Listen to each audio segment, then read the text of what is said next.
When Jayson Tatum went down in Game 4 against the Knicks, it felt like the earth shifted beneath the feet of every Celtics fan. Not just because of the injury itself, but because of what it symbolized. A torn Achilles is one of the most devastating setbacks in professional sports, and the timing couldn't have been worse. Boston was on the brink of rewriting its legacy, and in one sudden moment, the player who embodied the franchise's present and future was sidelined indefinitely. Most assumed the story ended there, but then something unexpected happened. Tatum didn't vanish from the spotlight.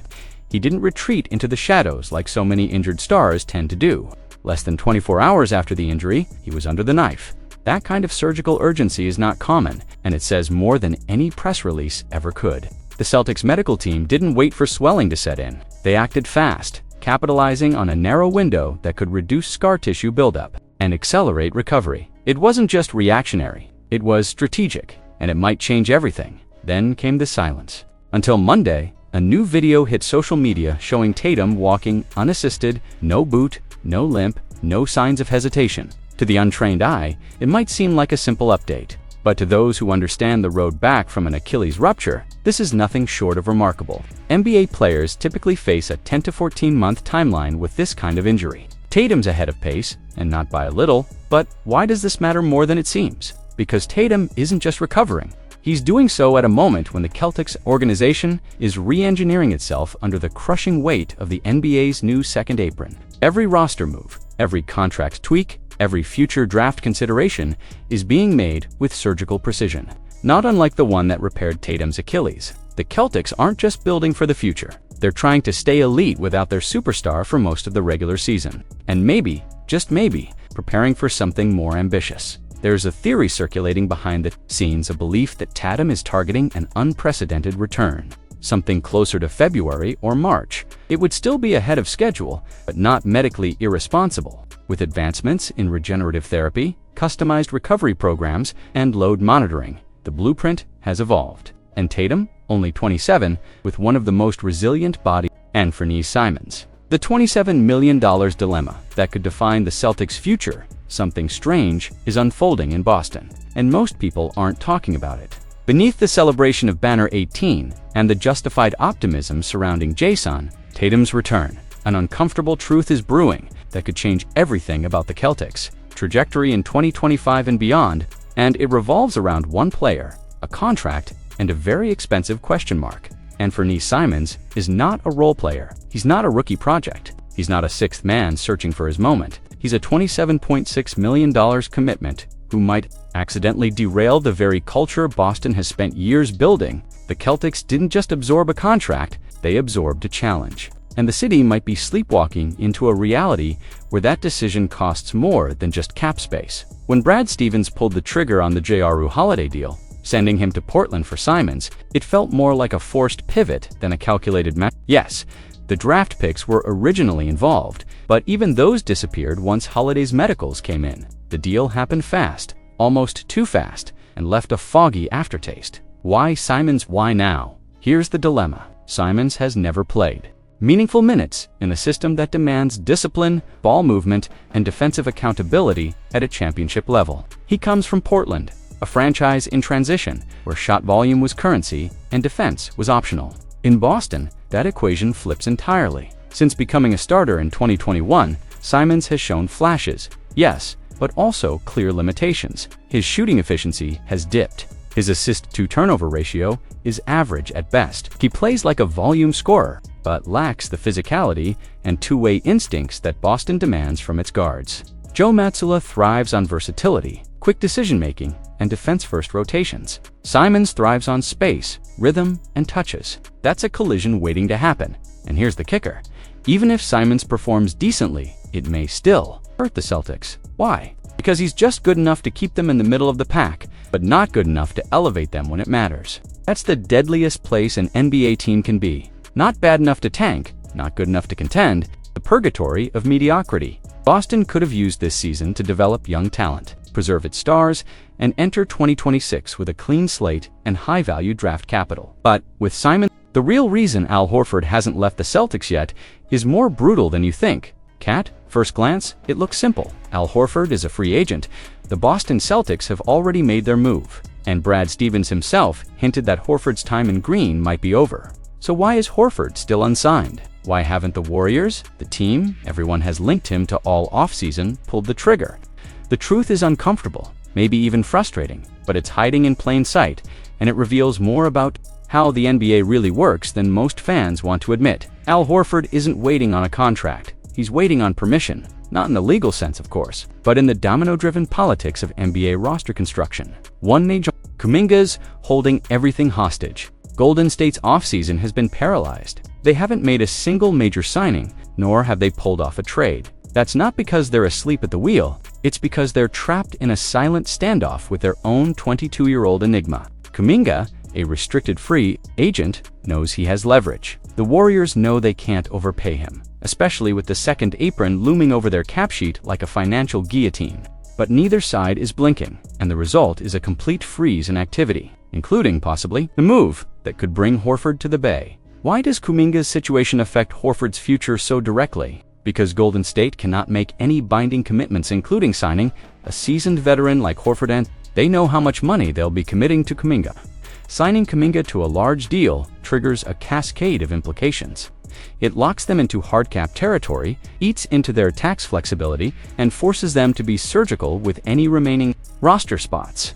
And if Kuminga is used in trade, that could alter their entire approach to building the back half of their rotation. Horford, at this point in his career, isn't someone you sign just in case. He's someone you plug in only when the puzzle is already half-dash complete. Meanwhile, Boston isn't rushing to slam the door shut either. Brad Stevens left just enough ambiguity in his comments to keep a window open. That wasn't a slip, that was calculated. A guy like Horford doesn't just walk away from a title team without knowing exactly what's on the table elsewhere. Right now, nothing is actually on the table. Not yet. Some believe Horford is already mentally preparing for life in California. But don't underestimate what Boston still represents to him. Legacy, familiarity, trust. If the Warriors flinch, if Kuminga signs an unexpected offer elsewhere, or if the cap math doesn't line up cleanly, Horford could find himself right back where he started. In Boston, chasing ring number 2, what makes this situation so fascinating is how invisible it is. No one's talking, no leaks, no Woj bombs, just silence. And in that silence, the Celtics are quietly playing a waiting game. Not desperate, not begging, just observant. And they might come out of it with one of the most battle-tested veterans in the league still on their bench. This isn't about Horford aging out, it's about timing, it's about patience. And most of all, it's about knowing when not to act. So while the headlines scream that the Horford era is over, don't be so sure. Boston might still have one more surprise in its back pocket. And if you're not paying attention to what's happening with Jonathan Kuminga, you might miss the exact moment the entire landscape shifts. Because sometimes, in the NBA, it's not the biggest move that changes everything. It's the one that hasn't happened yet. Why one NBA analyst gave the Celtics a C grade, and why that might be the best news yet. Something about this Celtics offseason has the national media nervous. ESPN's Kevin Pelton just handed Boston a harsh C grade for their summer moves. And on the surface, that might sting. After all, losing Kristaps Porzingis, Drew Holiday, and Luke Kornet in one swing sounds like a step back. Al Horford, the emotional anchor and veteran soul of this team, appears closer than ever to walking into the Golden State locker room.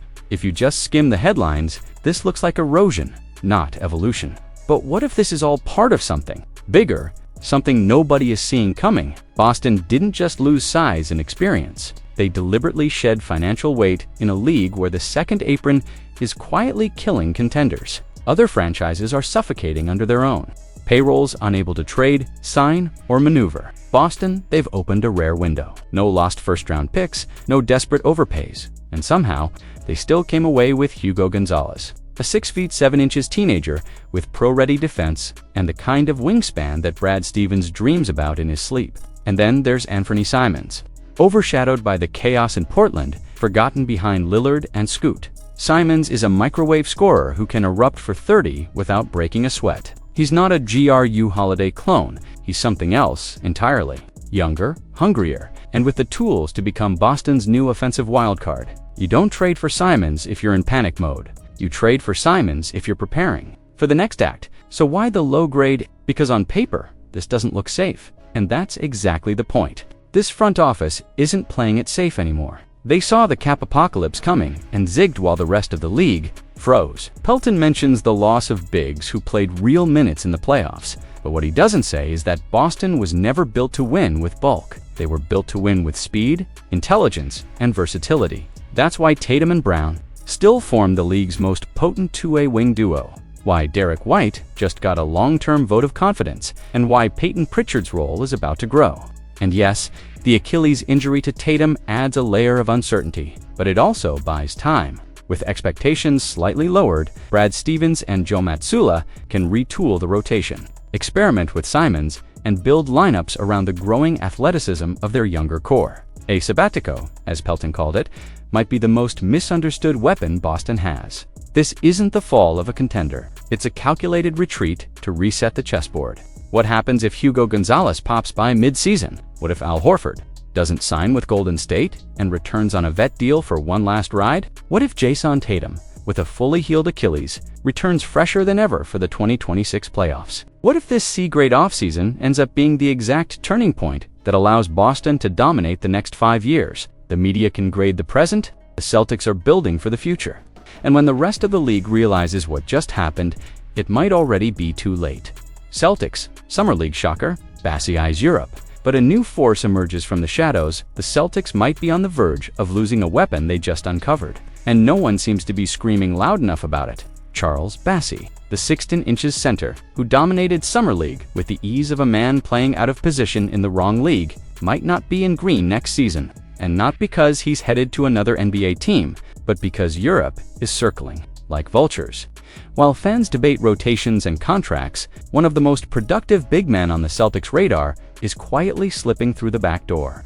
In just 3 Summer League games, Bassi looked like a man on a mission. His 15.3 points per game came on a staggering 70.4% shooting, and his 11 rebounds and 2 blocks per contest weren't just stat padding, they were declarations. He didn't just perform, he dictated. He looked like someone who could legitimately soak up second-unit minutes in Boston without the team skipping a beat. So why isn't there more panic? Because the whispers are getting louder. First, reports out of Italy linked Bassi to virtues. Bologna. Then, a more ominous name emerged: KK Perdison, a Serbian powerhouse with EuroLeague ambitions and the financial muscle to lure NBA-caliber talent. According to Eurohoops, Bassi is leaning in that direction. His agent, Mark McNeil, confirmed the interest is very real and that Perdison has emerged as a serious first runner. And once a player starts talking about feeling honored by a European club's interest, it's not a negotiation tactic, it's a curtain call. Now, before Celtics fans spiral, it's critical to realize what this really means. It's not a loss, it's a message. Brad Stevens and the front office have built a machine so efficient, so deep, that even high-level contributors like Bassi may have to look elsewhere to get a real opportunity. That's a sign of depth, not disaster. But it also underscores how important it is to keep an eye on the margins, because while one piece may be leaving, another might be rising in silence. Enter Aaron Scott. At first glance, Scott's numbers from the Summer League finale don't scream future Celtic, but dig deeper. This wasn't just a scrappy performance, it was a blueprint. In just one game, Scott tallied 7 offensive rebounds. That's not hustle, that's instinct, timing, and a refusal to be ignored. He finished with 9 rebounds, 3 assists, a steal, and a block, all while barely touching the ball on offense.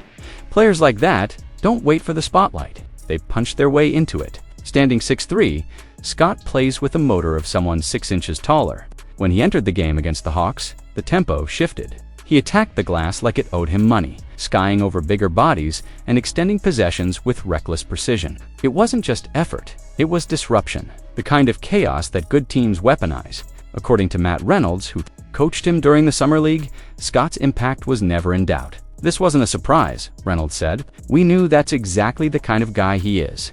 We saw it at St. John's. That effort is non-negotiable for him, and that's the wild card. While Bassi might be fielding calls from Europe, Scott is doing something even more dangerous. He's earning trust, not because of stats or highlight plays, but because his game creates ripple effects. He's a possession multiplier, a momentum thief, a grinder who makes second chances appear out of thin air. And while he may not be slotted for the Celtics' 15th roster spot just yet, don't be surprised if he becomes a name to watch in Maine with the G League affiliate. That's the part that should keep fans hopeful. The Celtics aren't just building through stars, they're mining diamonds from the overlooked. Players like Aaron Scott don't come in the mail. They arrive unannounced, in moments no one's watching, and if given the right soil, they bloom. Charles Bassey might be gone soon, but his exit doesn't leave a void. It opens a lane. And if Scott keeps pushing at this pace, he might just sprint through it. So don't mourn the loss of Bassey yet. Pay attention to who's next. Because, while the headlines are focused overseas, the real story might be brewing quietly in Boston's backyard.